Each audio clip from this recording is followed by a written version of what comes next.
Welcome back.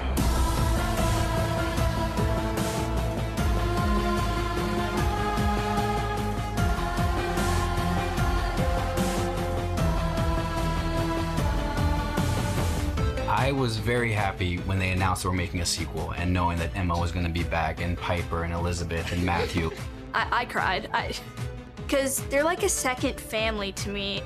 I have a special bond with them, and it's really fun when I get to come to set every day and see them. The thing about making movies I don't think people really understand is that you're away from home. It's a little like summer camp. Yeah, Glow. Like you get to spend all day together, you hang out on the weekends. So it's been really great getting the whole crew back together. Everyone's got a base of reference for what the world is and who the characters are and how we can keep pushing boundaries and expanding the story. Everyone's just coming to it with such a deeper sense of understanding and knowledge and investment. Yay! Scott Cawthon had created the franchise and had always envisioned movie 1 correlating with the first game, movie 2 correlating with the second game. And he is so plugged into the fan community and really thinks about what is going to surprise and delight all of the fans. We already had a blueprint, and then beyond that, it was figuring out the emotional arc of Mike and Abby and Vanessa. So have you kissed her yet? Abs, it's not like that. We're just friends. To me, Mike is the heart and soul of this film. And I would also say that Josh Hutcherson, as a person, is like the heart and soul on set as well. Knock him dead the rest of the It is a little challenging to jump back into this role, primarily because there's been a time gap between not only when we shot the first film, but what has happened in Mike's world and his reality between where the first film ends and the second film starts. So my preparation was really focused around understanding what happened during that time. You know, Vanessa, I've been trying really hard to move forward. I know. No, listen. How can I move forward when it's one thing after another? Mike's a very interesting character to play. His kind of internal world is very consuming, and he lives a lot in his head. He daydreams and tries to use that to find answers for things. I think someone who's that kind of introspective and has a certain darkness about them, I find very attractive to play. And I think one of the challenging elements is that so much of it is happening inside of his head. It's kind of finding ways to communicate that to the audience when you don't always have the dialogue there. There. What would you do without me?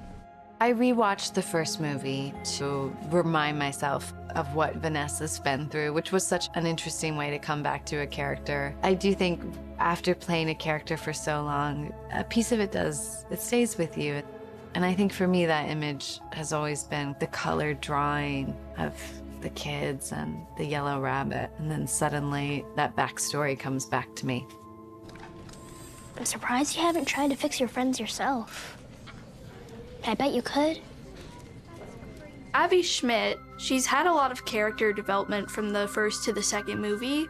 She is kind of coming out of her shell because she was really shy, but now she's a lot more open, talking to kids on the school bus in some scenes and attending a science fair, which I don't think the first one would do because she'd be too shy.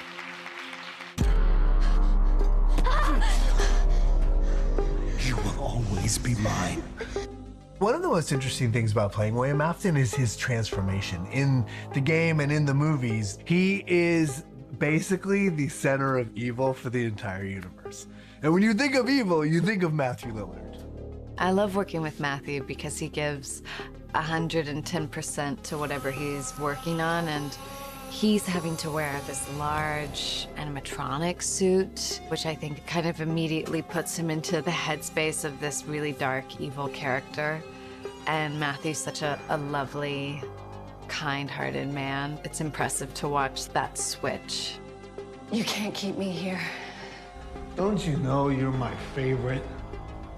Don't you know that I love you? Don't you know that I care about you? Playing the villain in any film or television project is always the most fun there is to be had on a set. Sure, it's great to be super handsome and the leading character that saves the day, but there's something really fantastic about throwing energy into somebody that has ill intent on everyone.